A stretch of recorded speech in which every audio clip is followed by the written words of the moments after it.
चलो ठीक है। तो बात आती है प्रिंसिपल ऑफ एनिमेशन की। तो प्रिंसिपल ऑफ एनिमेशन के जो रूल्स हैं, वो 12 वाइस मैन, मतलब कि जो डिज्नी के फाउंडर थे, उन्होंने बनाया। मेन इसमें जो सबसे बड़ा इंपॉर्टेंट रोल जो निभाया, वो निभाया रिचर्ड विलियम ने।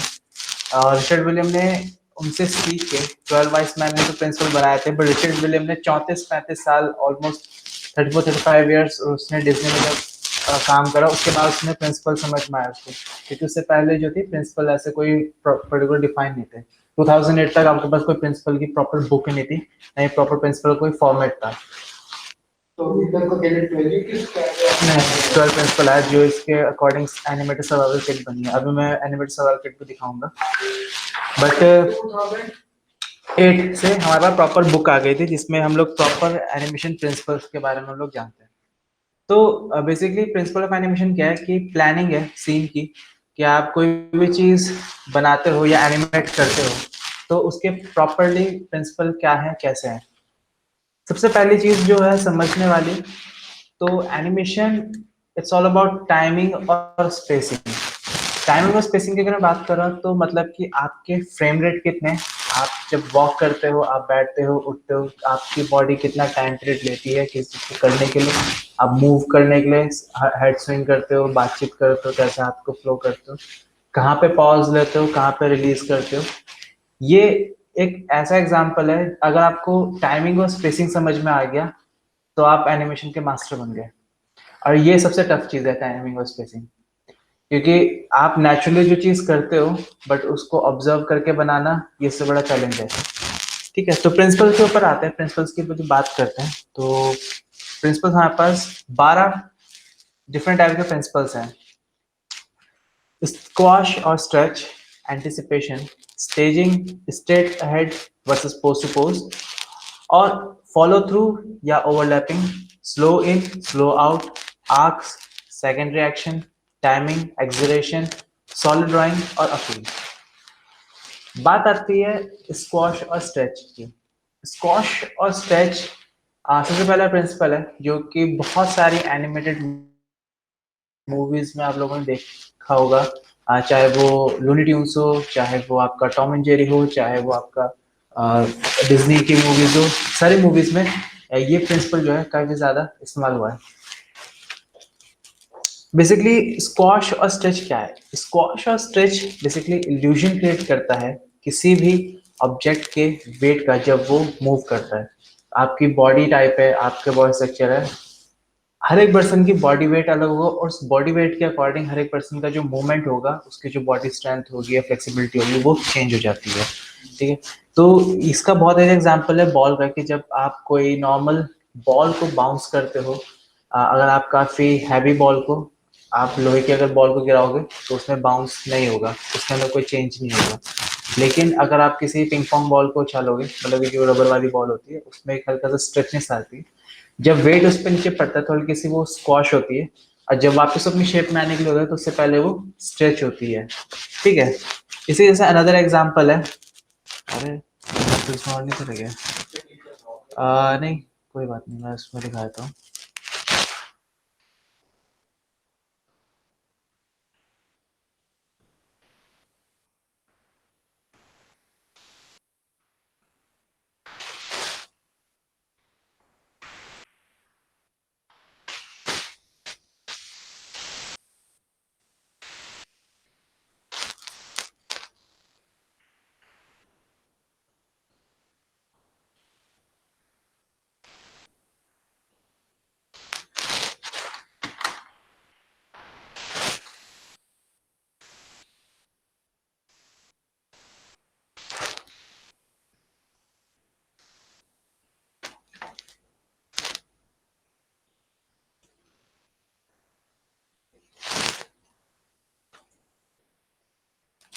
जैसे आप लोग यहाँ पर इसको मैं इसको बोलता हूँ।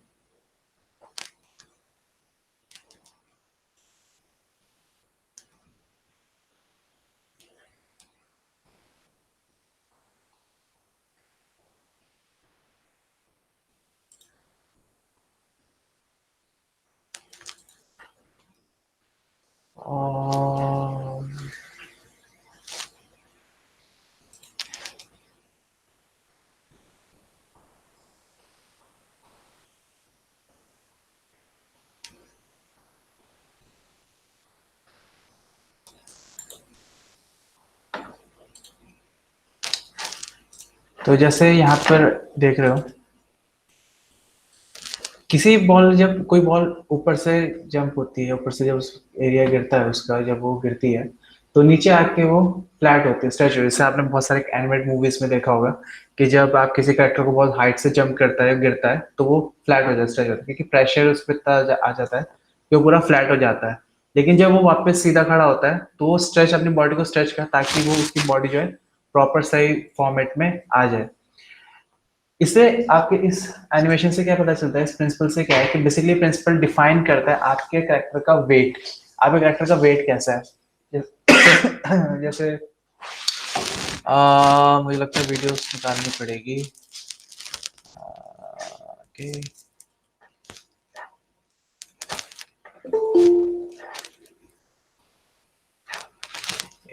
स्ट्रेच एंड स्क्वाश का चला भी नहीं है।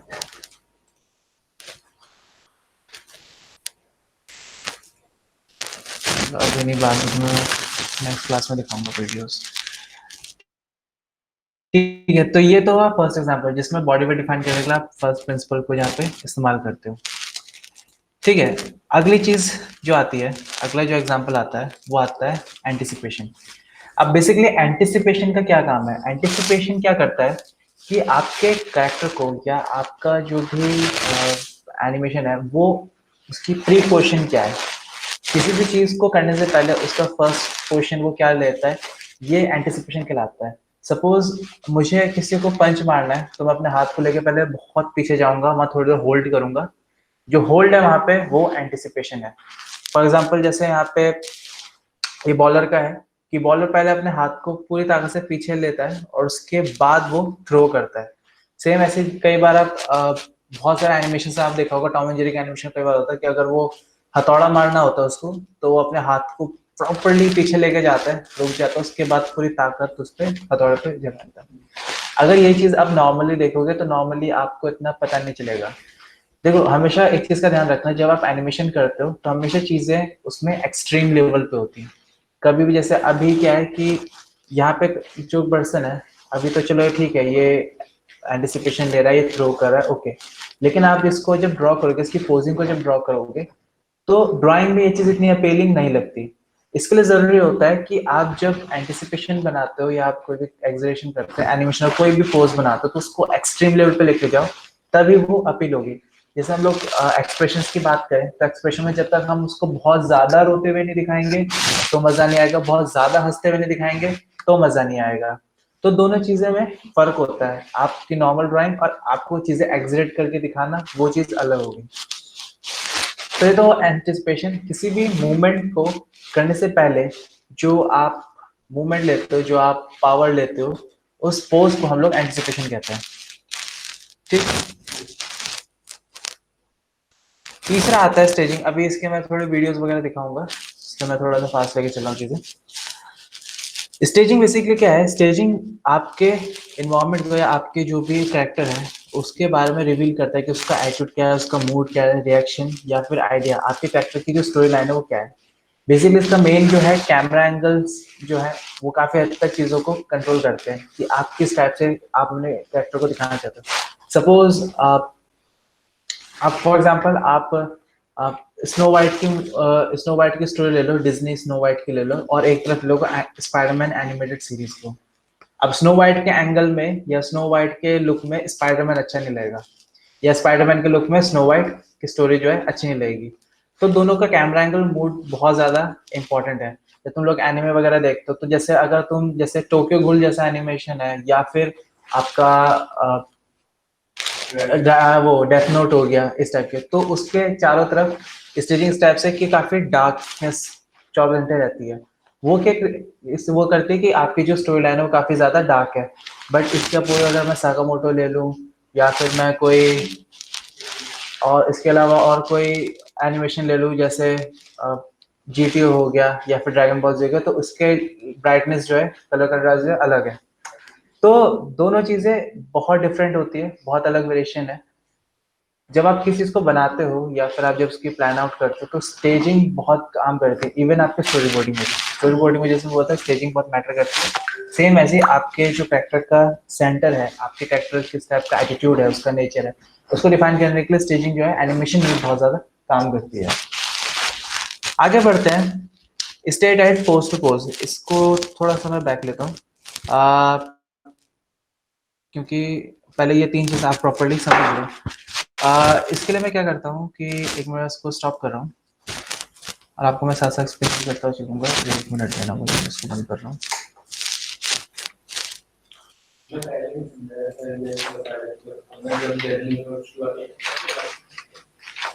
हाँ, तो लोगों को वैसे समझ में नहीं आता ना क्या इसमें। तो जो ये एनिमेशन के प्रिंसिपल है एनिमे में भी सेम ही है।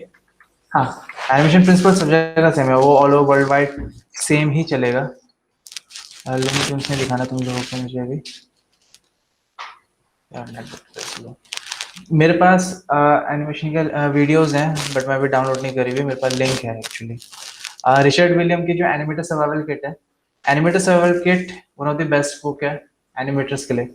जो डिज्नी के फाउंडर मेंबर रहे हैं उनसे लेके अब तक इसी के थ्रू चीज़ें चली हैं। तो इसकी वीडियोस मेरे पास हैं, ये क्लासेस बहुत मुश्किल से मिली हैं। तो मैं इसको दिखाता हूँ आप लोगों को।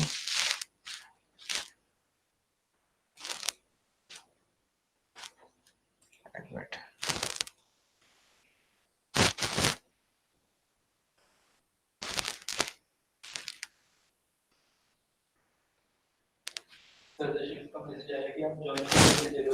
मैं तो यहाँ बैठा हूँ, ज्वाइन दिखाई नहीं रहा हूँ।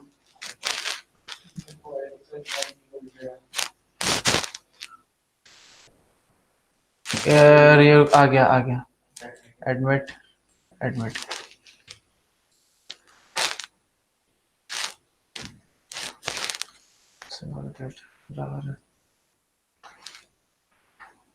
ओके, मिल गया। चलिए सर आपकी। ओके, तो जो 3 प्रिंसिपल मैंने आपको बताया, सबसे पहली चीज आप यहाँ पे समझो कि फ्रॉम द एक्सपर्ट्स चीज़ें कितनी अच्छी हैं, वो ज़्यादा आपको इंटरेस्टिंग लगेगी।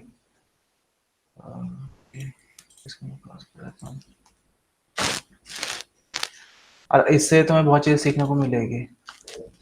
स्क्रीन में दिख रही तो मैं अपना माइक ऑफ कर रहा हूँ क्योंकि डबल डबल आवाज तुम्हें सुनाई देगी। तो ये जो एनिमेशन है, इसमें जो फर्स्ट इसका जो इंट्रो एनिमेशन है, इसमें ओवरऑल हर टाइप के एनिमेशन को दिखाया गया है।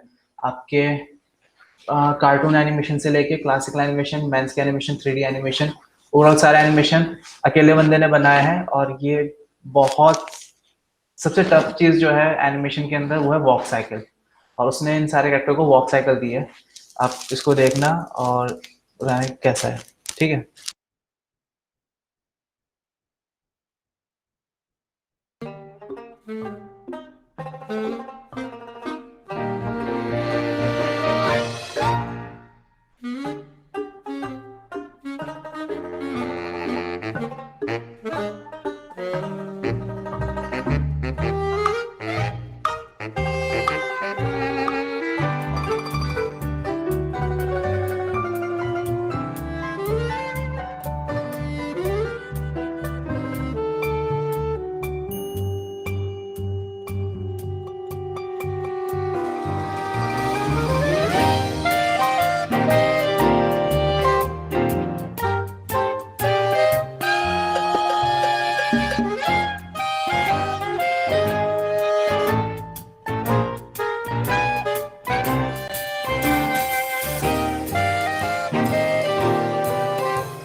walks are just about the hardest things to animate. That logo took us 9 months to animate. I had designed it as a logo for the cover of my book to show the different styles of animation. But I never would have done it that way if I thought I was going to have to animate it. But we did. And these DVDs are about learning the animation systems and principles to enable you to animate walks or anything else you want to, from the very basic to the most sophisticated. The methods will apply to any kind of animation, whether it's CG, 2D, stop motion, or games. We'll be learning and we'll be relearning the basics, and we'll build upon them layer by layer by layer until we master them.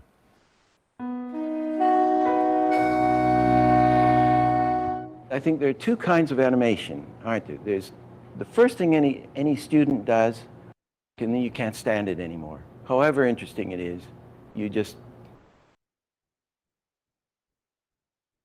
जितने भी animator इस class में बैठे हुए हैं वो सारे इस समय लेजेंडरी आर्टिस्ट रहे हैं, जिसने आपके फेमस शोज जैसे आपका ओगेन कॉन्क्रीज हो गए, आपके कार्टून नेटवर्क के रिसेंटली शोज आए, काफी स्टूडेंट जो है स्टूडेंट जापान के हैं, तो बहुत से एनिमेटर जो हैं जिनके शोज हम लोग देखते हैं वो सारे इस क्लास के बाद से निकले हुए हैं, जो कि इस समय डायरेक्टर लेवल पे काफी हाई लेवल पे। ठीक है, तो मैं डायरेक्टली फॉरवर्ड करके चल रहा हूँ क्योंकि मेन इंपॉर्टेंट लेसन में से इस चीजों को स्टार्ट कर रहा हूँ। तो ये एनिमेटर्स कैसे, ये जो मेंटर थे ये कैसे स्टार्ट करते थे? documentary on the Panther. A 16mm American director, and he was sort of doing a PR job, I guess, or just getting material. So he came around to the studio when we were actually just starting to animate the thing, and I'd be doing the drawings for Ken. Ken would be saying how to do it, and we brought Art in and started to discuss it. You mean this is too many? Just tick, tick, tick, tick, tick, tick, tick. Yeah, that's it. Do it in 24. That's interesting. Do it in 24. Yeah. You could do a kind of a double bounce in there, couldn't you? Tick, Oh, that's funny. tick, tick, tick, tick. And I'd just like you to notice one thing. He says, making बन रही है? नहीं, ये pink panther की making बना रहे थे, Richard William pink panther का डायरेक्टर। एक्टिंग सबसे इम्पोर्टेंट की जो है एनिमेशन की, सबसे पहली और सबसे इम्पोर्टेंट की एनिमेशन की। आप प्रिंसिपल वगैरह सेकेंडरी हो जाते हैं, सबसे पहली चीज जो आती है एनिमेशन की वो आती है एक्टिंग। आपको एक्टिंग करना ही पड़ेगी, चाहे कुछ भी हो जाए। आप चाहे गेम के लिए चीजें बना रहे हो, चाहे आप मूवी बना रहे हो, इफ एन एनिमेटर आपको एक्टिंग आनी चाहिए। आपके पास लाइक मिरर होना चाहिए सामने जिसमें आप फेस एक्सप्रेशन बना सको, एक्टिंग करनी चाहिए, वरना उसके अलावा आप एनिमेशन नहीं कर सकते। ठीक है, तो अपने लाइन ऑफ एक्शन, अपना क्या बोलते हैं एक्टिंग स्किल, ये ज़्यादा अच्छे से सुधारोगे तब जाके आप जो आप कर पा रहे हो, जो आप रिएक्ट कर पा रहे हो, वो आप तभी उतार पाओगे पेपर पे। ठीक है, तो उसका फर्स्ट लेसन जो है, ओके, तो मैं डायरेक्टली लेसन्स पे आ रहा हूँ कि फर्स्ट लेसन क्या है। ठीक है, act out lesson 1, because this is how I got it. Oh, I could do a drawing of this. I went to see Milt Kahl, and he was a great big guy. That would be his feet.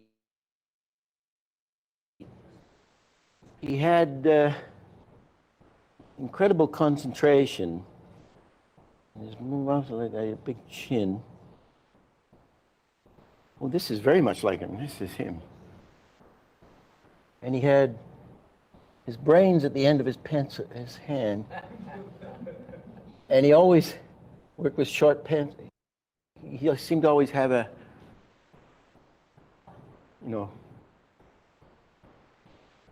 a pencil. That's him. Like this. He's this big, tall guy at the Disney desk. And I was sort of, I was thinner. I was something like this.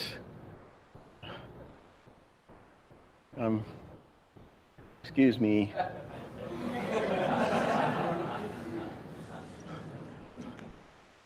So I said to him, I came in and I said, gee, Milt, because you could stand beside him. He was known for concentrating so much that people would stand beside him for 5-10 minutes. He wouldn't see them. He had these little pencils, worn out, and you'd be there. I was there a couple of times. He didn't see you for a long time. And then he'd look up. It was like a laser. His brain connected to the drawing. And I said, oh, excuse me. So he's here. And I said, excuse me, Mill. Do you ever listen to classical music when you're working, animating? And this is what I got. For Christ's sake, God damn it! What a stupid question! I'm not smart enough to think of more than one thing at a time. And I said,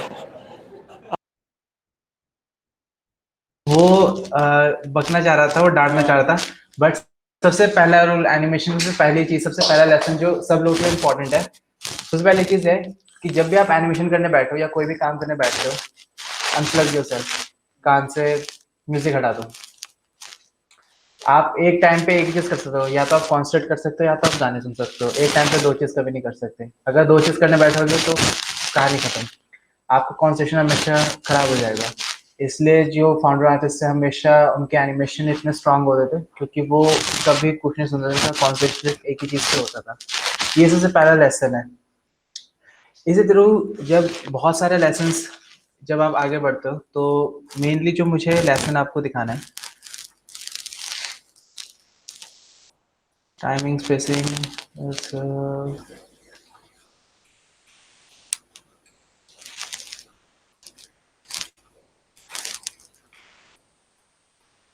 We're good when they really talking about the party with these five. It's all in the timing. तो सबसे पहली चीज और सबसे पहला rule, it's all about timing and spacing. सबसे पहली चीज, ठीक है, जो कि हम लोग स्ट्रेच एंड स्क्वैश के अंदर देखते हैं, ठीक है। It's all in the timing. You say it is. Can you boil it down? and he says, well, animation. It's all in the timing and in the spacing. It's all in the timing and in the spacing. Strange. The Americans should have developed it. No, that was it. So if we use the horrible old bouncing ball example,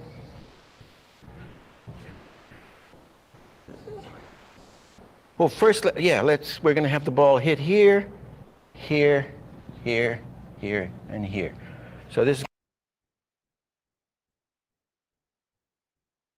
ये classical animation का process है जिसके अंदर आप चीज़ों को देखते हो और समझते हो कि एक्चुअल में प्रोसेस किस तरीके से वर्क करता है, किस टाइप की चीज़ें होती हैं, ठीक है। तो ये बहुत ज़रूरी चीज़ है। आप पहले मार्किंग करते हो, उसके बाद चीज़ों को स्टार्ट करते हो। It's going to be boink.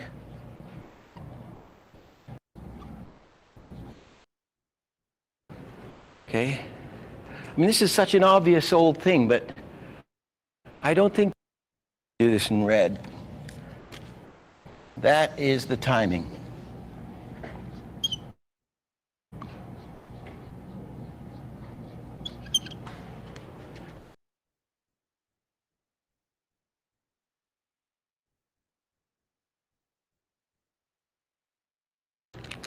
Such an obvious old thing, but I don't think people, I certainly didn't, separate the timing.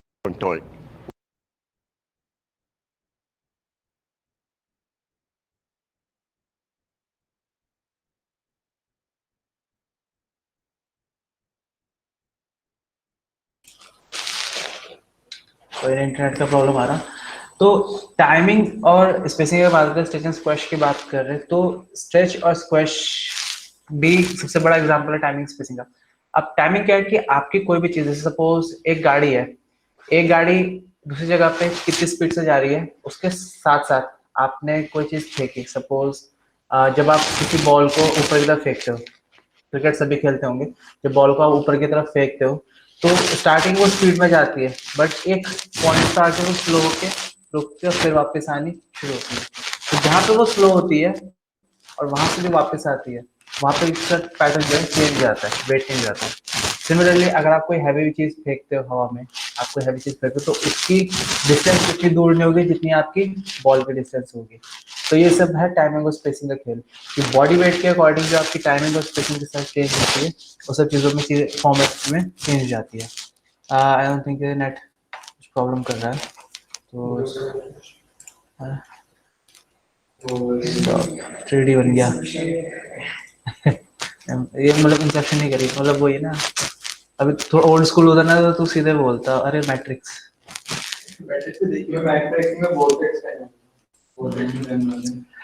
ठीक है, तो 3 पोजेस यहां तक, किसी को कोई डाउट? स्ट्रेच स्क्वाश, एंटिसिपेशन और स्टेजिंग पे किसी को कोई डाउट, किसी को सवाल? ऑनलाइन पार्टी किसी का कोई? नहीं नहीं अभी तो नहीं।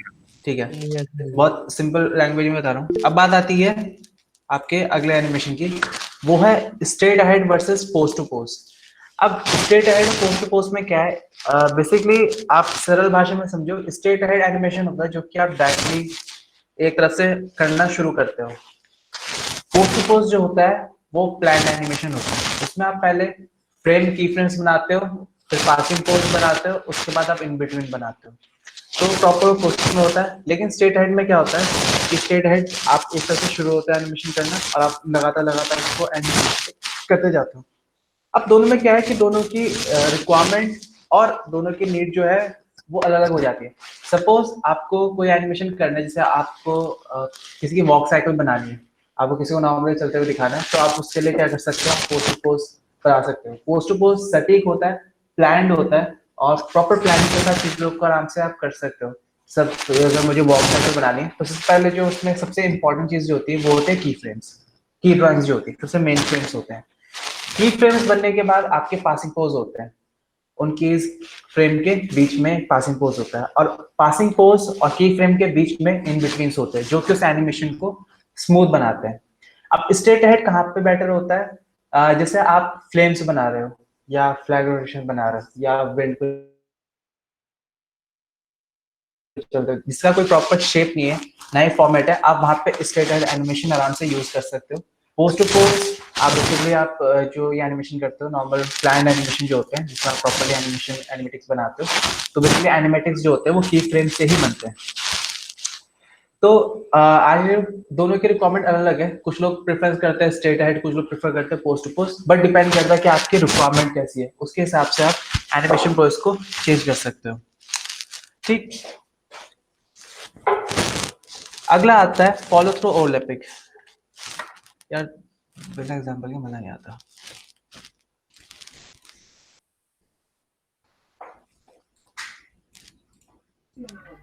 सर वो वीडियो का लिंक शेयर कर दोगे आप हम सबको? हाँ मैं ड्राइव लिंक लिंक शेयर कर दूंगा।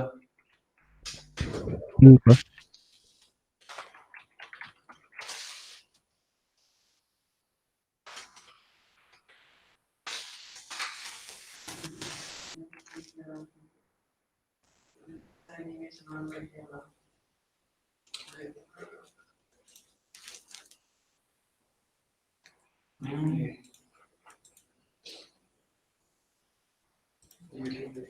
ये देखो, ये रहा आपका।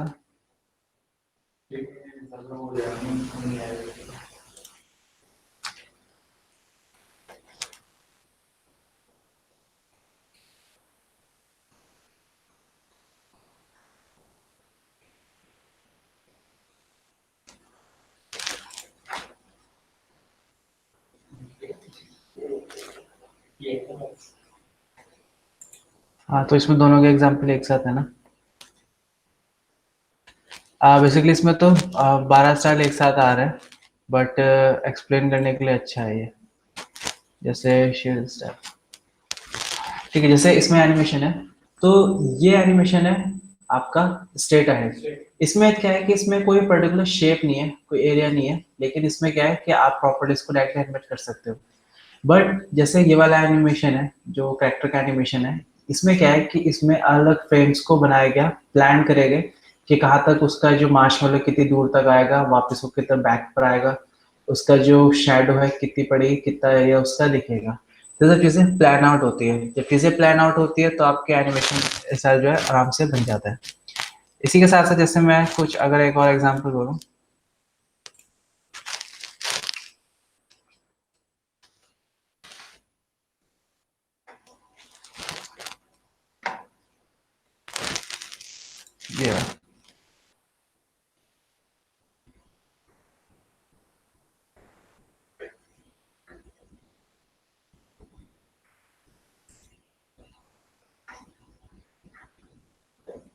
ये एनिमेटेड सवाल किट की ही वो है इमेजेस। जैसे कि यहाँ पे आप लोग देख रहे हो, ये होते हैं आपके की पोज, ये आपके की पोजेज है, ठीक है, की फ्रेम्स जो उसको कहते हैं कि आपका कॉन्ट्रैक्ट है, नीचे हुआ, फिर ये चीज़ें आपकी बन जाती है। बीच में आता है आपका पासिंग पोज, कि मतलब यहाँ पे पोज जो है बिल्कुल चेंज हो जाता है। ये आपके की फ्रेम्स होते हैं। इनके बीच में जब आप इसी फॉर्मेट को फॉलो करते चलते हो, जस्ट लाइक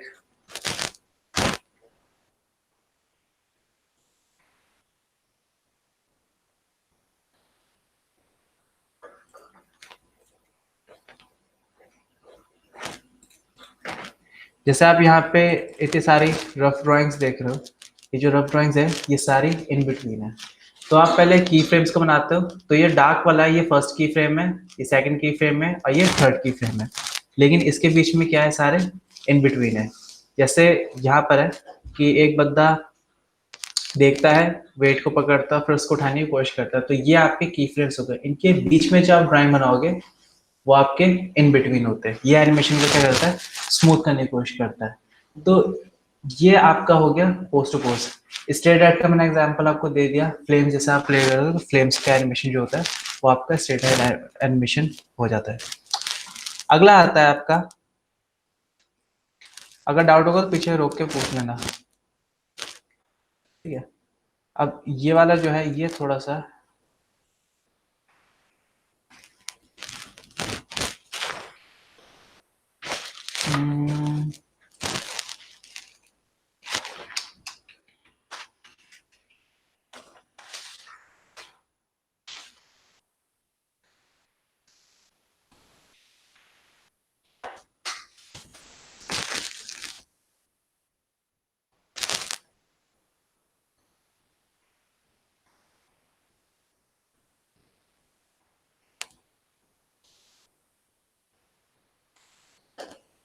ये तो अगला जो आपका नेक्स्ट जो प्रिंसिपल है वो है फॉलो थ्रू और ओवरलैपिंग। अब फॉलो थ्रू ओवरलैपिंग में क्या होता है कि आप जब भी कोई एनिमेशन करते हो, जब आप किसी आपकी जो मेन बॉडी होती है, जो मेन कैरेक्टर होता है, जब वो चलता है, उसके जब सारे पार्ट्स रुक जाते हैं, बॉडी मास जब रुक जाता है, तो उसके जैसे क्लोथ्स हो गए, आर्म्स हो गए, वो क्या होते हैं, मूव करने शुरू होते हैं। क्लोथिंग हो गई, इससे अगर घोड़ा दौड़ रहा है तो घोड़े की टेल उसकी मूव करेगी, बाल उसके अलग से मूव करेंगे उसके बॉडी के चलने के बाद। मतलब कि फर्स्ट एनिमेशन जो है, फर्स्ट बॉडी तो है चल रही है, लेकिन उसके पीछे पीछे बाकी चीजें चेंज हो रही है। एग्जाम्पल के तौर पे जैसे कि हमारे पास यहाँ पर एग्जाम्पल हमने रखा हुआ था, यहाँ पे आप देख रहे हो कि जैसे जैसे हेड मूव कर रहा है उसके साथ साथ उसका जो एंटीना है वो भी मूव कर रहा है, ड्रैग हो रहा है बेसिकली। तो ये फॉलो थ्रू होता है कि जब आपके फर्स्ट बॉडी के साथ, ये जो हेड है ये फर्स्ट बॉडी है और जो बॉल है वो सेकंड बॉडी है, तो ये आपका ओवरलैपिंग या फॉलो थ्रू एनिमेशन होता है। अब follow overlapping follow through animation या फिर सेकेंडरी एक्शन में लोग कंफ्यूजन खा जाते हैं कि सेकेंडरी एक्शन एक जैसा, सेकेंडरी एक्शन और फॉलो थ्रू को समझते हैं कि वो एक ही चीज है, बट ऐसा नहीं है, दोनों में अलग अलग है। सेकेंडरी एक्शन तब होता है जब आपका फर्स्ट एक्शन स्टॉप हो जाता है, रुक जाता है, जब उसको कोई मोशन नहीं होता। लेकिन फॉलो थ्रू में क्या होता है कि हमेशा आपका एनिमेशन फर्स्ट एनिमेशन को फॉलो करता है, फर्स्ट बॉडी को फॉलो करते हुए चलता है सेकंड बॉडी। तो स्वर्ग स्टॉप हो या ना हो वो उस पर कोई ऐसा नहीं, जैसे आपके फॉलो थ्रू हमेशा उन चीजों पे चलता है जो आपके साथ अटैच, आपके कैरेक्टर के साथ अटैच्ड होती है। जैसे सुपरमैन का केप है, तो केप जिधर मूव करेगा केप उसके साथ साथ मूव करता रहेगा। बट कभी ये नहीं हुआ कि सुपरमैन मूव करना बंद कर देगा, केप हवा में घूमता रह गया। लेकिन जैसे आप सेकंड डायरेक्शन में होगे, जैसे आप मूवीज में आता है, जैसे मूवी में होता है कि आप कार्टून भागकर एकदम कॉर्नर पर बॉडी रुक जाती है, लेकिन और उसका सीधा हाँ, जैसे उसने कार में ब्रेक मारा लेकिन बॉडी जो है उछल गई आगे से, तो वो चीज आपके सेकंड रिएक्शन हो गया। ठीक है, क्लियर है सबको? हाँ सर। चलो फिर कितने प्रिंसिपल हो गए हमारे पास? Slow in slow out. नहीं, आगे शेयर करेंगे। Slow in slow out. Slow in slow out का मतलब है वही आपकी टाइमिंग और स्पेसिंग। अगर आपकी कोई ड्राइंग है, ठीक है, अगर आपके फ्रेम्स जो आप बना रहे हो, बहुत सारे फ्रेम्स बना रहे हो, आपके जो फ्रेम्स की रेट जब इंक्रीज हो जाती है, मतलब आप ढेर सारे फ्रेम जब एक साथ हो जाते हैं तो वहां पे चीजें हो जाती हैं स्लो, और जब फ्रेम्स दूर हो जाते हैं वहां पे चीजें हो जाती हैं फास्ट। ठीक है, सबसे पहले और स्लो इन स्लो आउट को एक और वर्ड दिया जाता है ईज इन और ईज आउट। ठीक है, हमेशा ध्यान रखना, ईज इन ईज आउट मतलब स्लो इन स्लो आउट का मतलब ही है। जैसे कि यहाँ पे एग्जांपल है, एग्जांपल दिखाता हूँ।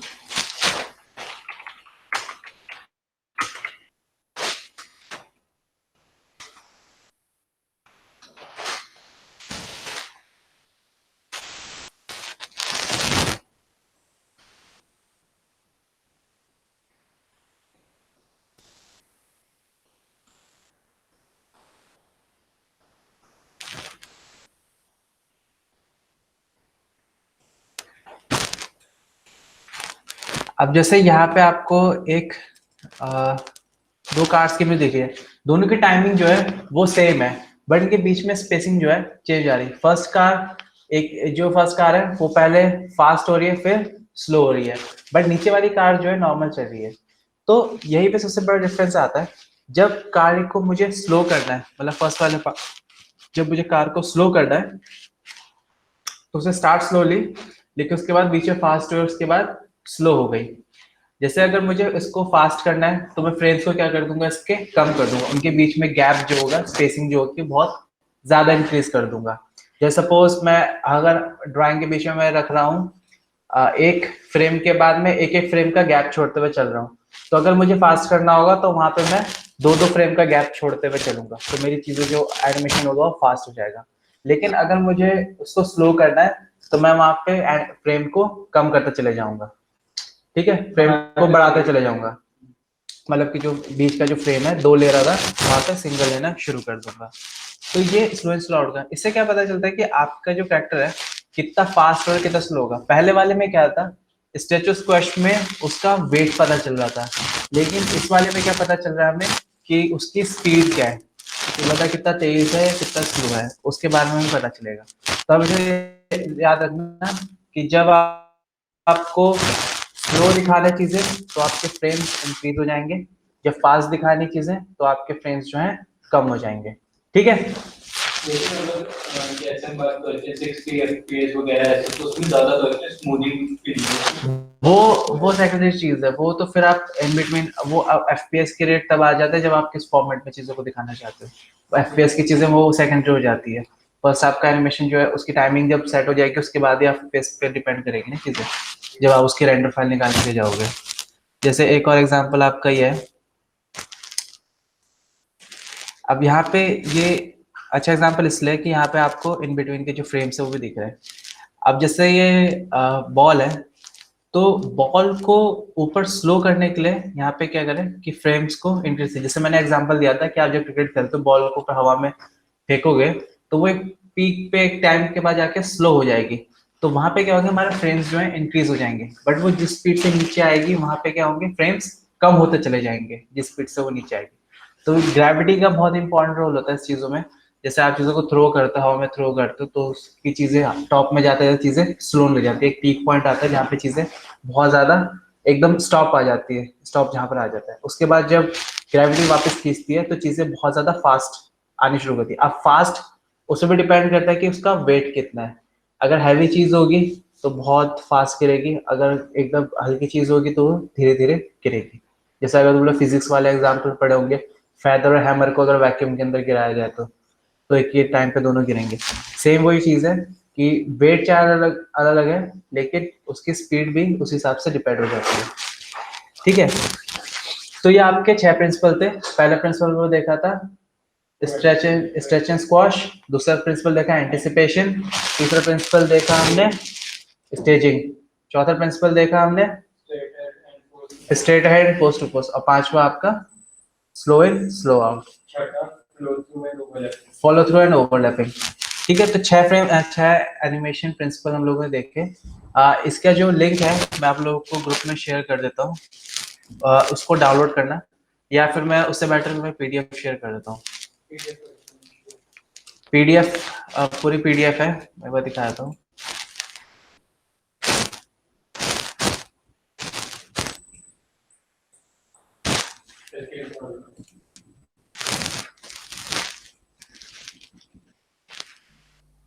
सर 4 बजे होगी क्लास आपसे? हाँ, तो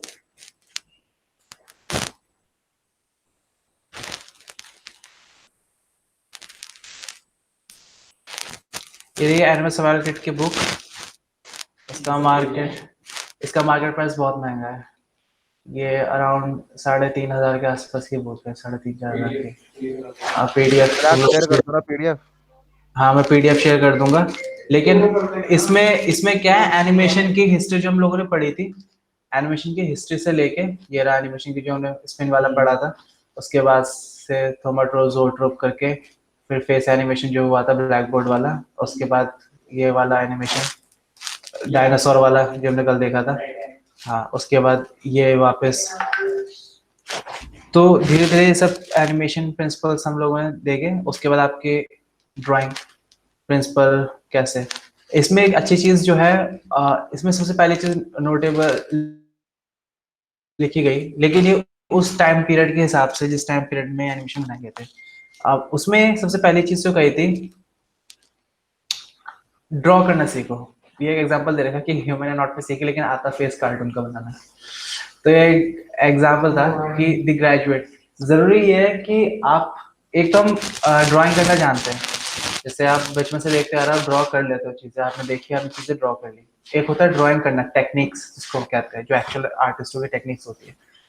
क्योंकि जब आप एनिमेशन, अब उस टाइम पीरियड के हिसाब से क्लासिकल एनिमेशन जो चलता था, जैसे मैंने बोला 10,000 फ्रेम्स बनाने पड़ते थे 5 मिनट की वीडियो बनाने के लिए, तो उस टाइम के हिसाब से आपकी ड्राइंग इतनी एक्सपर्टीज होनी चाहिए थी कि आप किसी भी चीज को आराम से ड्रॉ सको। आज कुछ लोग जो जापान में काम करना चाहते हैं, उनको खासकर क्लासिकल एनिमेशन आना चाहिए, ये बहुत जरूरी चीज है। तो ये जो प्रिंसिपल है, इसको देखो, इसको पढ़ो, ठीक है। डेली अगर डेली भी पढ़ोगे तो आराम से खत्म कर सकते हो, ठीक है। ये वो एग्जाम्पल था जो उसने बताया था कि ड्रॉ कर रहा था, उसने पूछा था कि कर सकता, और उसके बाद उसने रिचर्ड के ऊपर चलाया था, I am not smart enough to think more than one time. तो इसको पढ़ना, बाकी प्रिंसिपल मैं एक्सप्लेन कर रहा हूँ, ठीक है। टाइमिंग और स्पेसिंग, इन सब चीज़ों के बारे में, ओके। चलो फिर ठीक है, एक बार मैं स्क्रीनशॉट ले लूँ, कौन कौन आ रखा है।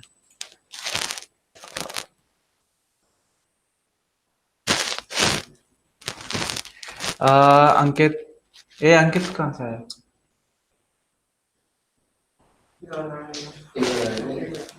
छुट्टी ऑनलाइन अटेंड करा, वाह। इस बार गलती से आ गया, नेक्स्ट टाइम से नहीं आया दूंगा। चलो क्या, मैं घर पे आया हूँ। हाँ तो कोई नहीं, छुट्टी पे छुट्टी ले लेता, गौरव पढ़ा देगा घर में, गौरव घर में पढ़ा देगा। चलो ठीक है फिर आज के डन करते हैं। बाय बाय गाइस, मिलते हैं फिर।